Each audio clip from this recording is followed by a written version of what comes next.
All right, we start with patting ourselves on the back. We start by patting ourselves on the back because we did so much stuff already. It's like crazy. Pat yourself. So let's start with the good stuff, our accomplishments.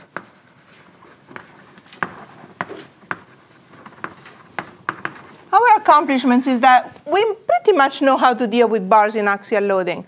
We can deal with bars which have distributed loads, concentrated load, varying cross sections, composite bars, and so on.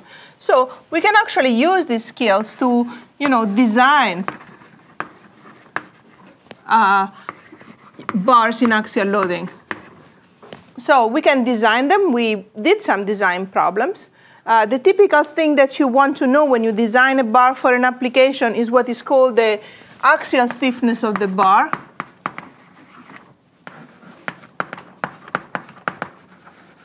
So the axial stiffness of the bar, for any bar geometry, it doesn't matter if the bar is constant cross-section, composite, or whatever. The axial stiffness of the bar is defined as if I apply a force F at the end, I get an elongation delta. So the axial stiffness of the bar is defined as force divided by delta. We know now that it's not as simple as the strain is not the same, this delta is made up of strains that are not uniform, but a simple characterization of the stiffness of the bar in axial loading is this quantity here that tells you how hard it is to obtain a certain amount of elongation for the bar. Now, because you know how to relate force to delta, you know how to choose the materials, the cross-section that you want in order to get that kind of response for the bar. So we know through what we have done ways to obtain a certain structural response in terms of deformation response to loading. So that's something we can obtain. So we know how the stiffness relates to materials, and it relates to geometry. The other thing that we have learned is we have learned how to obtain the internal stresses. We know how to obtain the internal stresses in the different materials of the bar at different points of the bar. So the other kind of problems that we have been doing is making sure that these stresses are less or equal than some failure stress of the material divided by some safety factor. So this thing here is a property of the material. And when I say here material, we mean the Young's modulus of the material. So this is another modulus of property of the material. And what you have learned to do is how to use the knowledge of material properties, right? The failure stress, the Young's modulus of the material, to obtain certain responses. You want certain elongation, and you want a stress in the bar less than the failure stress. So these are all design skills for you as engineers that are going to come in handy. So that's why we pat ourselves in the back. The thing that we have to be careful about going forward is to recognize what are the limitations of what we have done in 201. There are some limitations. And remember that there are some limitations that are very dangerous. So the limitations,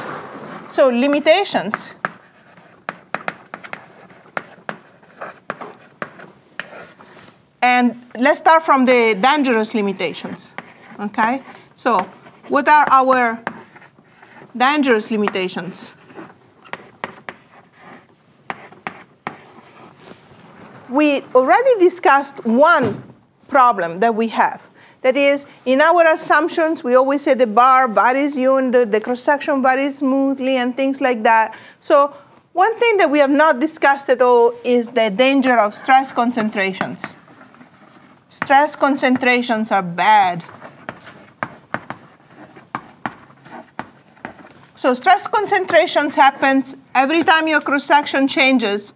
You have an abrupt change of cross-section, especially if you have sharp corners. So if this is your bar and you pull on it, the stress here, right at those corners, very, very bad, okay? That's something that you have to be careful about because the bar can fail right here. Other discontinuities say that I have a plate or a bar, and I make a hole in it. A tiny hole. It's no big deal, you're thinking, right? Look how much cross-section I have. Even if I make this tiny hole, no big deal. I just reduce the cross-section a little bit there. Not quite the case. Because of this hole, there is going to be stress concentration next to the hole. They make this a very dangerous case. The more the hole is sharp, so in the extreme, in which instead of a hole, you make a crack, like that, in the material. Even if the crack is very short, so I don't even need to have a crack that long. I can have a tiny crack that I cannot even see, and I pull on it. The stress concentration here are ginormous, okay? So here is like horrible. This thing is gonna break, okay? So this is very bad, and under these conditions, all the beautiful things we learn in 201 do not quite apply, and you have to be careful of these kind of conditions in your designs, because then all this calculation of stress, a force divided by the area, it goes right out the garbage chute. So the stress here, you cannot simply obtain it as the force divided by this area. It doesn't work that way. The crack creates stress concentration, and your structure will fail. Okay? So words of warning. Another thing that you have to be careful about is that we have discussed axial loading the same way in tension and compression. We have not made any difference. The only thing that changed was the sign, right? If I take this notebook and I pull it in tension or I push it in compression, I know how to predict the response the same way. Well, when you work in compression, you have to be careful about instability,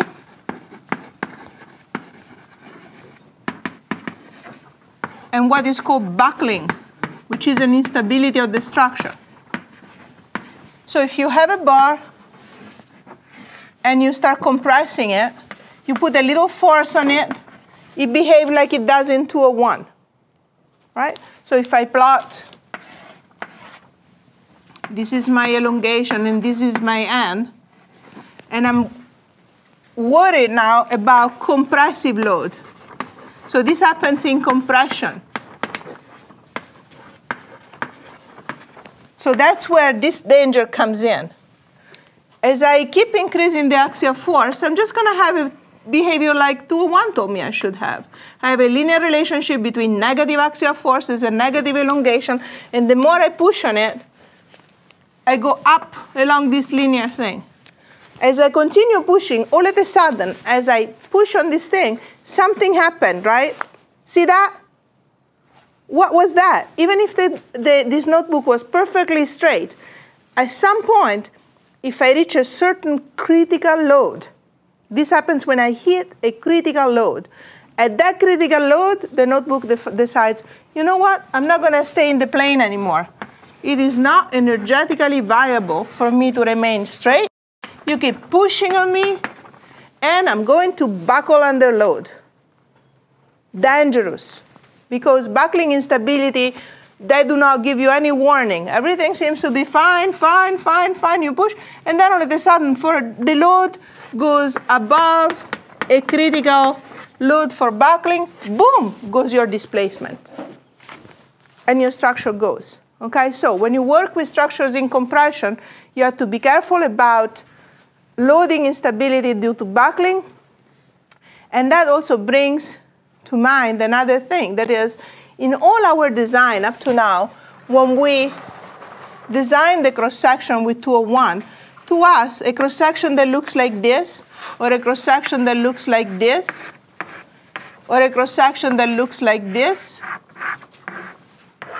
as long as they have the same cross-sectional area, it's going to behave the same. That's not part of our design choices, if you want, the way we have been dealing in axial loading. We always find the stress is the same, force divided by cross-section, right? We don't care the way the area is distributed in axial loading. That's not something we can play with. The same thing if the material is a composite. Like if I have two materials, I can put one on the top and one on the bottom. I can put, one is the core and one is the outside. I can reverse this and I put maybe the hard one outside and the soft one inside. So if I'm dealing with a composite cross-section, I can distribute the material in the cross-section any way I want.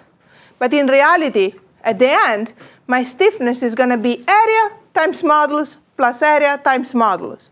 Doesn't even care how I distribute the area in axial loading in terms of the structural response, right? That is true as long as you don't get into this kind of issues, because if you get into this kind of issue, if you have the same area, it's going to make a difference if you distribute it, say, into a tube shape, or if you distribute it into a thin, flexible thing. So some of these considerations have to do with the buckling response, which has to do with bending. And we're going to get back into this whole concept of buckling and energy and everything else at the end of the course. But for now, remember that one major thing that we did not deal with now is buckling instabilities and stress concentrations. Okay? Everything that we do in 201 is linear. Okay? So everything that we do in 201 is linear. We have linear relationships between the forces and the stresses. So if we have a bar like this, and we have a force F and a cross-sectional area A0, we say that the stresses are equal to the force divided by initial cross-sectional area, right? So the force doubles, the stress doubles. The force becomes negative, the stress becomes negative. They scale linearly. The reality is that if you pull on something a lot, and it gets a lot longer, what happens is that the area changes as well. So the new area, because things got smaller as you pull on them, like if you pull on a rubber band, it starts at a certain nice chunky cross-section, and then you start pulling it, you see it get thinner, right? So this effect that we're going to talk about at the end of the class today makes it so that the real measure of the stress should be stress equal to force divided by the current area. If I do things like that, because the current area depends on the force, this is a nonlinear stress measure. And this is called the true stress. And that makes things more complicated to deal with. In 201, what we do, everything is linear, and it has small deformations. Small deformation. So the delta over L is small. The elongation over the length is small. Having the elongation over the length is small also helps us because our strain, which is du dx, is linear. The relationship between the displacement and the strain is linear. If I double this amount of displacement, I'm going to double my strain. So this relationship here is also linear. And that's because the strain is defined as the elongation divided by the original length. Okay? There are more advanced, more appropriate measure of strains when the strains get large, in which you consider each incremental amount of elongation in respect to the current length of the bar. If you do that, then you have a strain measure, which is the logarithm of the ratio of the length, which is kind of keeps track of how the length continues to change. So your strain increment has an importance that is, so that each elongation, each increment in elongation, you divide that by the current length of the bar. So that's a nonlinear relationship between elongation and strain, which is also something we don't do in 201. And this approximation is appropriate as long as your deformations are small. So the relationship between the strain and the displacement is linear. The relationship between the stress and the force is linear. And also, our relationship between stress and strain is linear through the Young's modulus. Yes? So wait, is that one nonlinear or linear? This is the one we do in 201. In 201 is linear. No, let's talk about the stress. Linear, linear. Everything we do is linear. Double the stress, double the force, double the stress. Double the elongation, double the strain. Yes. You wrote nonlinear. Ooh. So, no, sorry, this one is 201. Oh. This one is linear. So this is the measure of stress we use in 201, the force divided by the initial cross-sectional area. If I divide the force by the actual cross-sectional area, then I get a nonlinear measure of stress, which is the true stress. And then I get into nonlinear territory. Not in 201.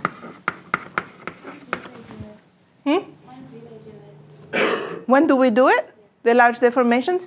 Actually, when you start doing nonlinear things, it gets complicated really quickly.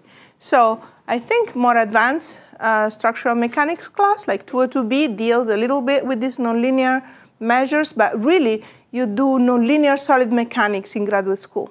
So it gets really messy. And I just show you these measures of stress and strain, but there are many measures of stress and strain depending on how reference configuration you choose. So things get more complicated when you go away from linearity. Okay, so in general, if your deformations are small, the 201 approach is fairly reliable. And what I mean by small, it means strains of 5, 10%. Okay, so not large strains. I cannot have a bar double in length and hope that everything scales linearly. It doesn't work that way, okay? So sometimes I draw my elongation huge just because it's easy to draw them on the board, but in your mind, always think small strain, small deformations, okay? Okay, the good thing of having things linear is that I can use superposition.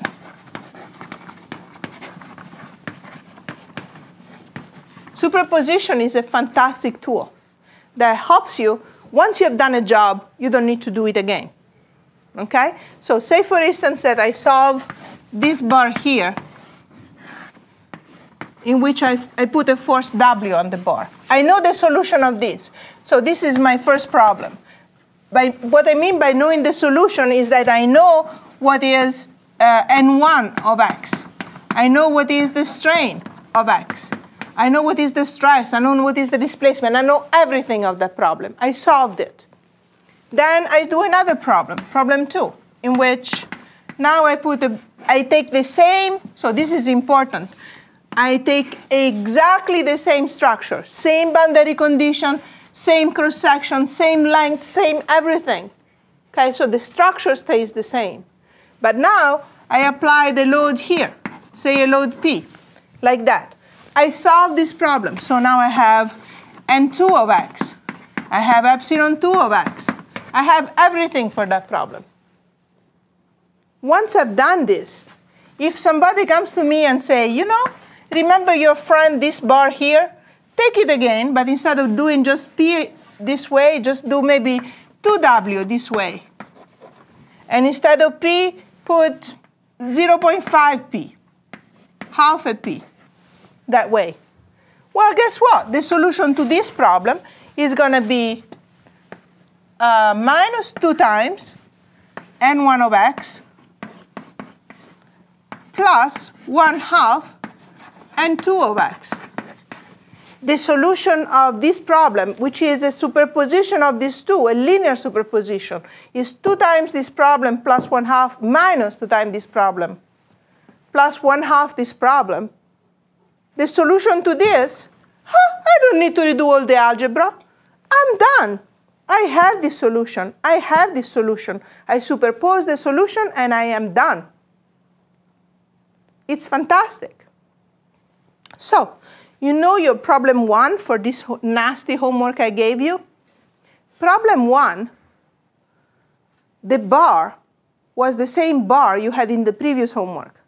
The only thing that changed was that now there was an extra wall, so there was an extra force. So the solution to that problem, you could have obtained it as the superposition of the work you did the week before, plus another very simple problem with the force in the middle. So in the solutions that you're going to see online, you're going to see the way, just turn the crank, and you're going to see the way in which you could have solved it using superposition, which saves you a lot of time. Okay? This thing works also for trusses. Like if I have a truss like this, and I solve it for a vertical load, and then I solve it for a horizontal load, same geometry. Do not forget, same geometry. Once I've solved this truss for a vertical load W and a horizontal load P, essentially I've solved it for any orientation of the load. Whatever way I pull, I can imagine this load as a superposition of this and this, and get this solution as summing these two with the appropriate coefficients. Okay, so superposition is great. Saves a lot of algebra. Once you've done a job, you don't need to do it again. Unlike cleaning your house. It seems to never end, right? This, once you're done, you're done. Okay, so because we are into trusses, let me tell you a few things about trusses. The other time in which things get really messy and the condition under which this whole beautiful linear superposition falls apart is when the relationship between stress and strain is nonlinear. So in rubber, when you start stretching, it is compliant, and then as you continue stretching, it gets stiffer. The stress-strain relationship is nonlinear, cannot use superposition. When you have buckling, any kind of nonlinear weird response cannot use superposition. Okay, so